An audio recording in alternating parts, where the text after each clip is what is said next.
Had a few mocktails the other day. I got a whole bit about mocktails. We went to, has anybody been to the wonderful luxury upscale steakhouse, The Keg? You know what I really hate about these mid-level, I live in Tucson, so the highest end steakhouse here is The Keg. I'm not kidding. Have you heard of this place, The Keg? I had never been. I love the Keg. Actually, I don't. Our highest level steakhouse, let me rephrase that, Fleming's. And boy, is it bad. Second to Fleming's, of course, we have Sullivan's. You ever been to Sullivan's? You know, and these people are charging Chicago, New York steakhouse prices for their chain garbage steakhouse. You know, they're getting the bottom of the barrel. They call it prime. I don't know how it's prime. There's no way this stuff's prime. We go over to The Keg. And the first time we were there, we got seated at the bar, which I thought was kind of shitty, right? Don't you hate that when you get seated at the bar? I didn't know you needed a reservation here in Tucson. We went on a Thursday night. Hi, 2 for smoking, please. I think we might have some room at the bar. But luckily, they had a nice little table at the bar. It was fine. We go back on a Saturday. We go back to The Keg, which is about a 90-minute drive from the... Really, you got to go all the way. I mean, I don't even know what city this is in. The Keg Steakhouse. It's this outdated... Just imagine an outdated steakhouse where everybody there is there for their birthday, but they're all kind of like poor people who saved up a ton of gift card money to get the steak. But you go there and the waiters... Here's the problem. The waiters treat you like this is a big night for you. You know, for me and Jules, this is just, we just want to get in it, get our food and get out. We eat steaks almost every night, steaks and, $15 sides of mashed potatoes and $18 sides. It's not even just a steak place. Anytime you go to a restaurant here, they act like it must be your birthday. Must be your birthday. Because this is Tucson. Like lunch. We go out to dinner, breakfast, lunch, and dinner.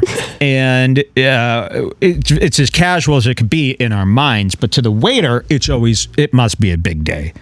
You know, if you're here spending $118, it must be a huge day. So they give you a celebratory performance, and they're collecting the dishes and they're doing the crumbing and they're doing all this. And it's like, we just want to eat the food. We just pretend this is chili. Just quickly give the food and leave us alone. And the other big thing is they assume it's drinking night. I don't know about you, but whenever I drink, I get sick for about 6 days. Pretty cool, huh? So when I drink, like tonight, I'll drink in this beautiful bottle of vino here. Everything I do in this outfit, I could get away with anything in this outfit. If he's the funniest, how am I not the second funniest? If I'm wearing the same fucking outfit. If he's the funniest guy, what does that make me? Because this is way better than anything. How long have we been on, Jules? What does it say? This is 39 minutes. Same as his special. This has been better than his special. So, more laughs, more unique, better guy. So I also don't drink when I go out to restaurants. Believe it or not, I tell people all the time, the only time I really drink is on this show or if we're out with friends. You got to drink because otherwise you don't want to talk to anybody. So that's the only time I drink. I really only drink on the show. It makes me very, very sick. It pollutes my immune system.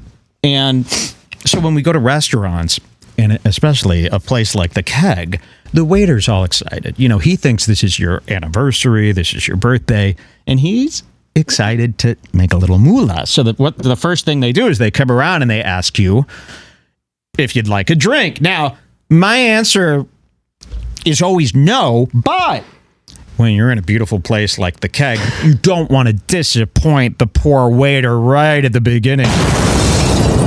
And you don't want him to think, furthermore, most importantly, you don't want the waiter to ever think he's not getting a big payout tonight. Right? I can't stand not drinking at restaurants. If I'm at a restaurant, I have to drink. Yes. Once I go into a restaurant, I turn into an alcoholic, basically, where I crave. It's because she wants the waiter to go, I'm getting a good tip tonight. So we do everything you have to do. We get the drinks, we get the second order of drinks, we get the third order of drinks, we get the appetizer, we get the bread, we get the salad, we get the entree, and then we only get dessert because we feel so bad for the waiter and we want them to be so excited.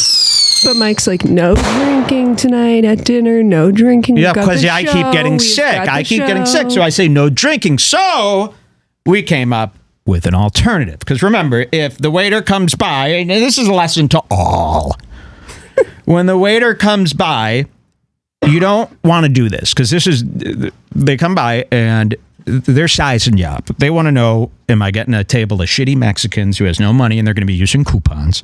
Or am I getting the real deal Mike and Jules type of guest? So if they come to you and they go, can I get you started on some cocktails? Or cocktails are right over here. We got some great cocktails. And they're all $16 a piece.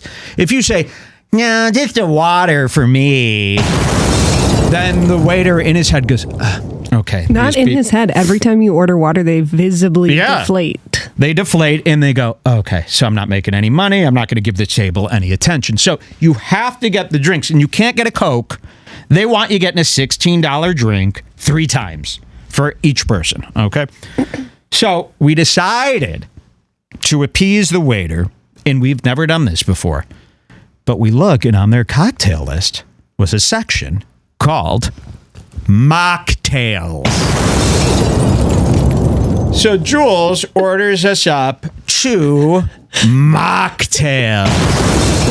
Now, these are similar price to the drinks. And I go, oh, this is perfect, because then the waiter's happy. He could go about his job, you know. So we thought. Here's the problem with the mocktails. It's all wrong. When they bring the mocktails out, and this is my first time getting a mocktail. Now, a mocktail is a cocktail. Too. It's like the restaurant's cocktail list minus the booze, okay? They brought me out. Now, what did I get?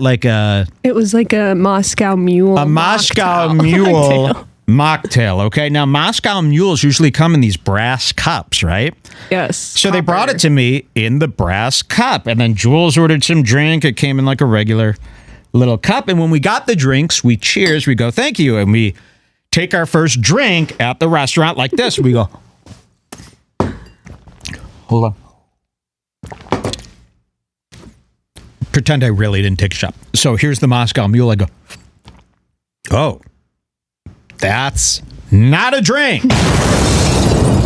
And then I realized very quickly how silly it was holding this brass Moscow Mule cup with all the garnish when I wasn't getting a hit, a buzz, a spike from the pop. The pops, as Dave calls it. Don't you think you kind of get like a little bit of placebo effect from the mocktail? Not me at all.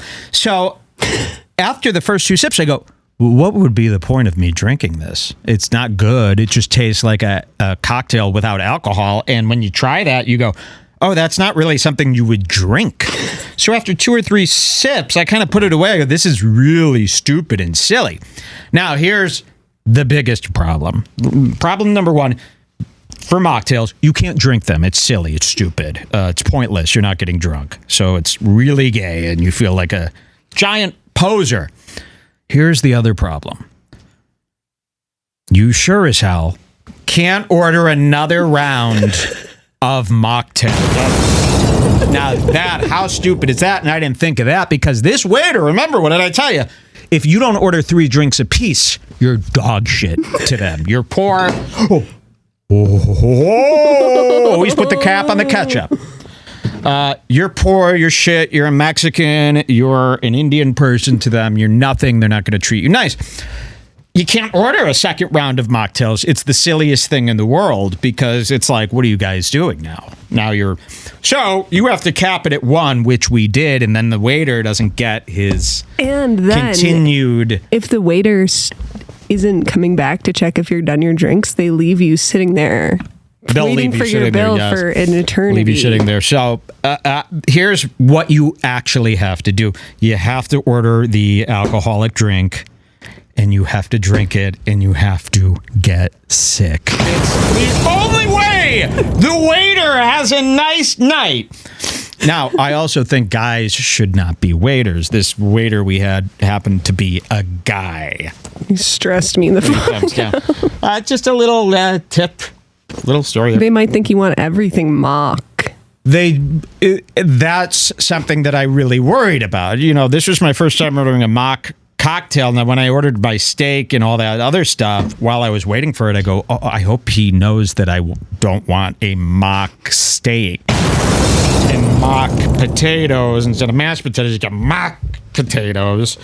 You know, this could all be different stuff. It could be fake stuff. So, but gladly, it was just the regular steak, and it was really good. We recommend the keg to everybody.